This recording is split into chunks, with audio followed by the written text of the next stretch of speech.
Assalamualaikum warahmatullahi wabarakatuh.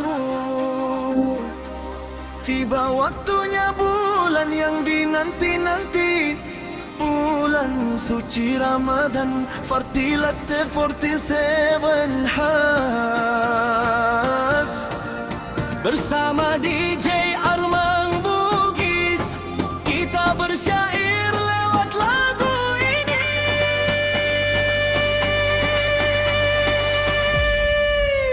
Marhaban ya Ramadan ya syahrus siyam, marhaban ya Ramadan ya syahrus siyam. Selamat datang wahai Ramadan, wahai bulan puasa.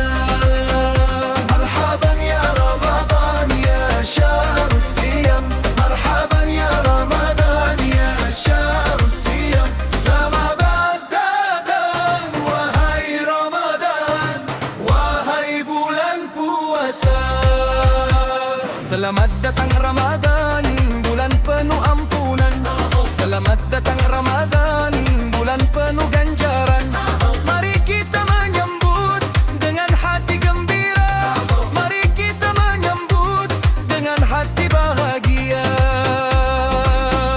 Bulan yang penuh berkah, bulan yang penuh rahmat.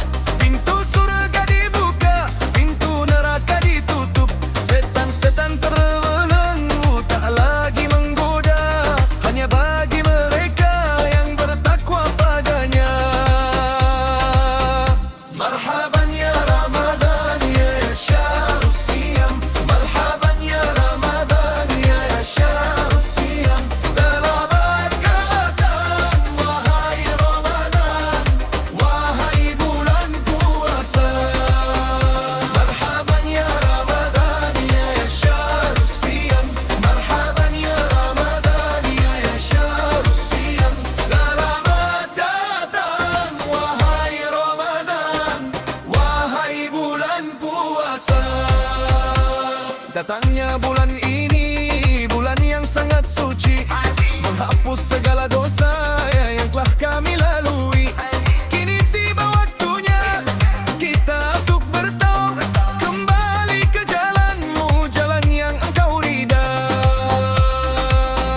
Tahanlah segala lapar, tahanlah segala dahaga, jagalah lisan kita dari segala cela. Mari perbanyak zikir, mari perbanyak doa, mohon perlindungannya dari api neraka.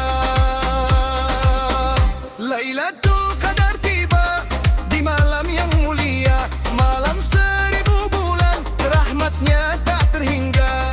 Mari kita berlomba dalam kebaikan, menuju kemenangan di hari nan fitri.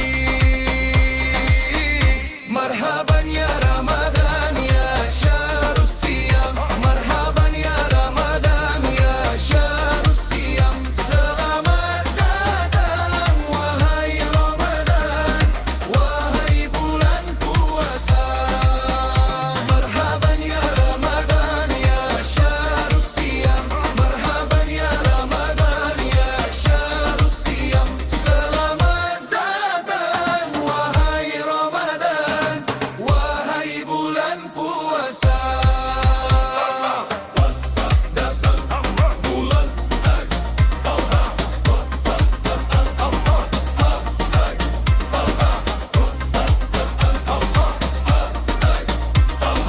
Asyhadu an la ilaha illallah, marhaban